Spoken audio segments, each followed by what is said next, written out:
Now I'm going to introduce you to the slip casting method. So I have my mould, which has been fully dried out. The way slip casting works is when I pour the clay in, I fill the mould. The dry plaster then soaks some of the moisture from the wet clay, and that forms a wall of dry clay where the clay is in contact with the plaster. So I will be pouring in through the pour hole that we designed when we were creating the moulds, and I'll be filling it up fully. I'll give it a few minutes for this dry mould to soak some moisture out of the clay to form a wall of clay inside, and then I'll be pouring out the contents so that we will have a finished piece which is actually hollow in the middle, and that's slip casting. So it's important to, these are just tubes from bicycles or car tubes, just slices of them, cut them off. We could use string if you need, but this is just handy for popping these on. It's important to have it fairly tight so that none of the clay leaks out.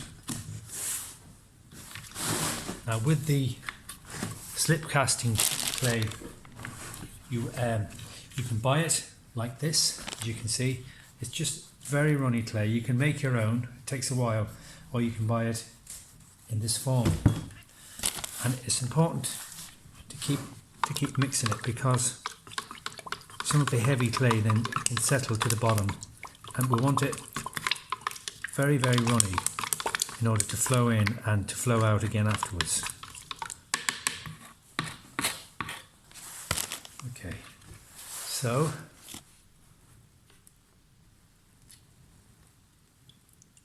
I'm going to fill this up fully.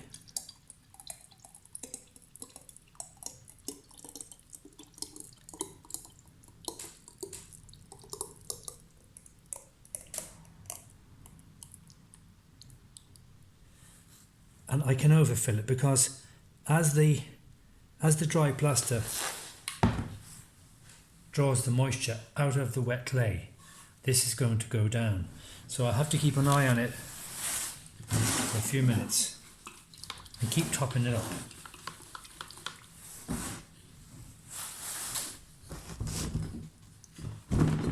So in case there's any air in there, it's no harm to just tap it a little.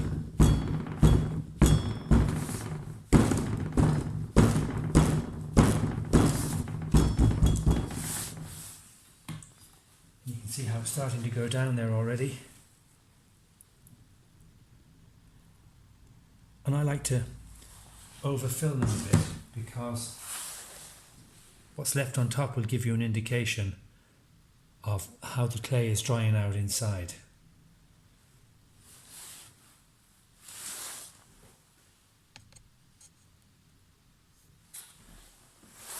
Okay, so I've actually had to top this up 3 or 4 times. I can see now where the overspill is, that the clay is starting to form a wall or a layer. So I'm happy enough to assume that that's the same on the inside as well. So I would like it to be a bit thicker than that. So I'll just give it another while, and I might top it up once more before I empty the contents out.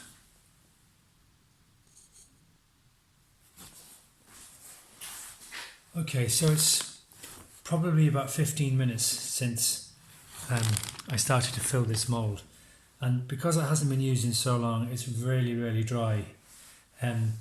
If I'd been using it in the last day or two, there'd be a certain amount of moisture in the plaster, and it wouldn't soak the moisture out of the clay quite as quick. So I'm measuring it from this skin that's on top here. I don't want it to get too thick inside, because I want to have a hollow piece. So at this point, I'm going to empty the contents out, and sometimes it needs a little bit of help, so I just got this little paintbrush. I'm just going to, in case the weep hole is actually blocked, or the funnel, just give it a little bit of help.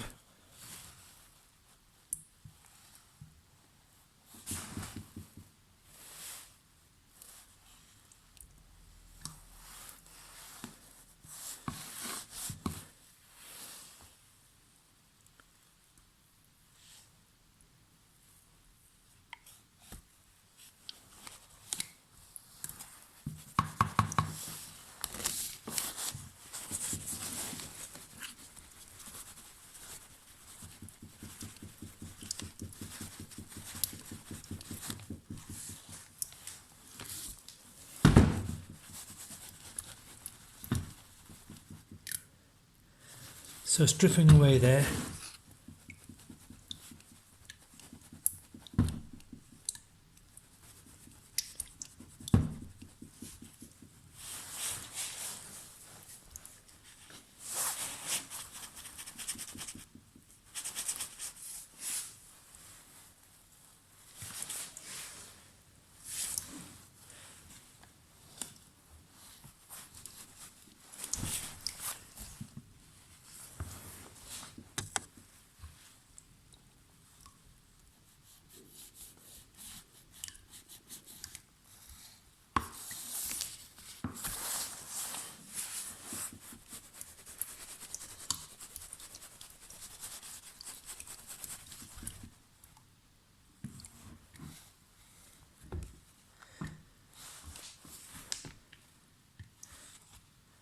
Okay, so I'm actually going to rest that on the bucket like that and just let it drip away for a while.